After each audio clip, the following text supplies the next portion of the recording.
Hola, hoy les voy a explicar un poco sobre los tipos de tablas. Bueno, primero que nada, nuestros objetivos de este manual es explicar la teoría y la práctica de un tema en este caso, que es el tipo de tablas, como les mencioné hace rato. Al finalizar este manual, el alumno deberá ser capaz de entender y practicar los temas vistos con el apoyo de este video explicativo, además de contestar eficazmente la evaluación por el alumno que se presenta al final. Entonces, primero que nada, una tabla de datos es una colección de información organizada en filas y columnas. Generalmente se componen de dos estructuras. El campo es una columna, debe ser única y tener un tipo de dato asociado. Registro es una fila, ahí se componen los datos del registro. Por ejemplo, en esta imagen que vemos aquí, nuestro campo son estas y nuestras filas son estas. Es nuestro campo donde se define el deporte, la gente, lo que vas a rellenar, y luego ya haces las filas. El fútbol, tanta gente; tenis, tanta gente, y se puede hacer de cualquier dato que cada quien quiera.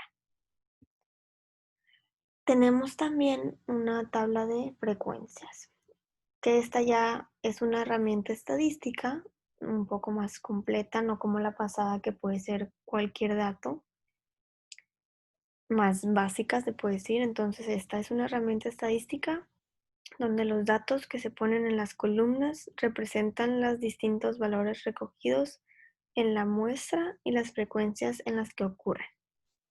Existen varios tipos de frecuencias. Entonces, lo que nos está diciendo es que vamos a hacer una tabla y vamos a poner ciertos datos y vamos a ver con qué tanta frecuencia van a estar repitiendo, ocurriendo esos datos. Entonces, los tipos de frecuencia. Está la frecuencia absoluta. Siendo un valor XY, esta representa el número de veces que el valor se encuentra en un conjunto. La suma de este tipo de frecuencia debe ser igual al número de datos que tiene.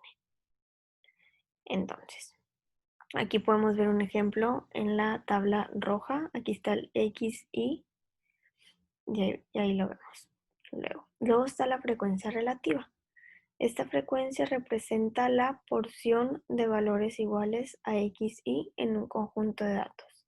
Es decir, es la frecuencia absoluta, la que vimos ahorita arriba, dividida entre el número total de datos. Los valores que nos da debe ser entre 0 y 1. La suma de las frecuencias relativas siempre debe dar 1. Entonces la diferencia es que la frecuencia absoluta es el número de veces que el valor se encuentra en un conjunto. Si pongo varios números en cierto conjunto, ¿cuántas veces se repite tal número? Y la frecuencia relativa es la porción de valores iguales a XY.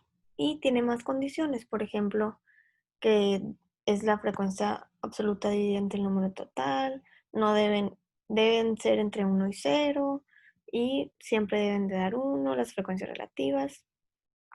Y aquí podemos ver ejemplos. Por ejemplo, aquí tenemos en lila la de la muestra, son notas matemáticas de 30 alumnos. Entonces tenemos los datos y esa nuestra tabla de frecuencias, nuestra XY, que son todos los datos que tenemos. Tenemos desde el 3 hasta el 10. No los pones repetidos, pones solamente qué número hay. Entonces aquí, por ejemplo, frecuencia absoluta del 3, solo hay 2. Y si te pones a revisar en la tabla, puedes buscar que del número 3 solo está aquí 1 y aquí está 2. Y así con cada uno. Del 4 solo hay 4 y así. Entonces la frecuencia relativa nos acordamos que es la frecuencia absoluta dividida entre el número total de datos, entre n. Eso significa la n.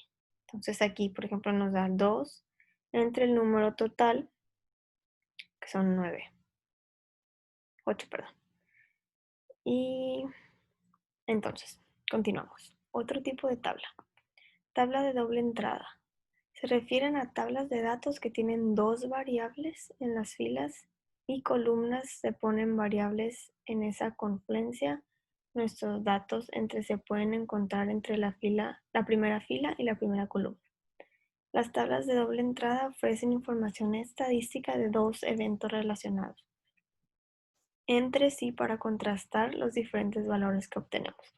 Básicamente esta tabla es comparar dos eventos, se puede decir, y porque lo pones más fácil se presentan los dos dados para poderlos comparar a simple vista. Entonces, aquí tenemos la tabla de distribución normal. Esta es muy común en estadística. Esta tabla presenta valores de A para diversos valores de Z, cuya distribución es normal. Esas tablas sirven para encontrar el área de distribución por debajo de la curva. Su uso generalmente es para temas de probabilidad. Y esta tabla que se ve aquí, que es la distribución normal, es la que les comento que es muy normal en estadística y se usa muchísimo. Gracias.